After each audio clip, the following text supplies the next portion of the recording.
Matxinira bora rapurtajaren bizia hiru hitzez laburtzea posible baita ere. Matxin hor zen, senpertaja, laboraria eta bertsularia. Ederki ezagutzen duzuen aurpegi batek bere luma hartu du senpertaj honen aparteko zoria kontatzeko. Ura izan zen lehena, plazatik Donostiako antzokirat pasatzen, orduan iraultza izan zen, ez baizen sekulan olakorik ikusi. Aintzindaria ere, hainitz ibili baizen hegoaldean kantatzen, lehenetaik izan zen, lehena ere irratian, zuzenean kantatzen zuen aste guziz Donostiako Union Radio irratian, aintzindaria ere aberri egunean kantatu baizuen, 50.000 jenden aintzinean, eta nik uste senpertaj bakarra da, hainbertze jenden aintzinean kantatu duena. Bere denborako laguna nitzek bezala, matxinek ezekien irakurtzen ez da idazten ere. Ahozkotasunaren munduan bizi zen, egan nahi baita, ahoz-aho transmititzen zen eskuara. Hemengoak entzunez, bertzaldekoekin gurutzatuz, eta hori izan da bere eskola. Liburua helduden igandean, azaroaren 28an aurkeztuko du Frankek Senperen.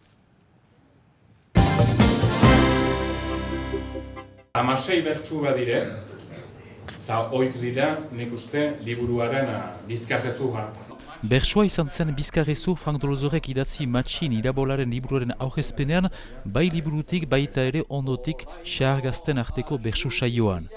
Matxin estakuru, Salvador eta Fermin Miura xaharrek beren jakinduria erakutsi zuten kontrabandista eta guardiaren arteko eztabadan adibidez. Zuk badakizu bertze batzutan begiak esten gintuela.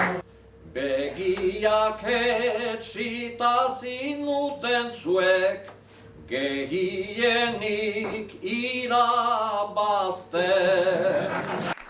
Edo gurutzatzean, xerora den Fermin eta sexy center baten jabe den sustraien arteko gaian.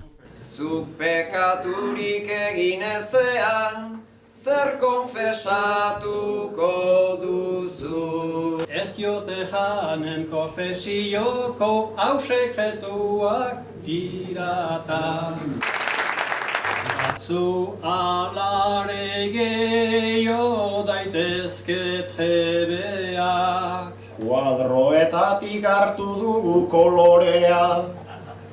Sustraita amets hemen zer xori parea.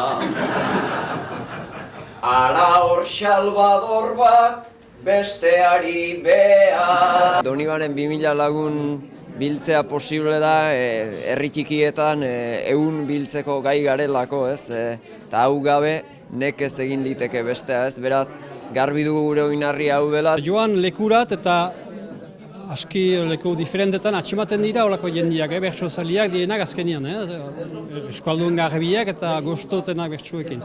Andoni Iturriozen Larraldea etxea izan zen kurutzamendu horren lekua, Matxin irabola blogean igandean hasi istorioak segitzen duelarik.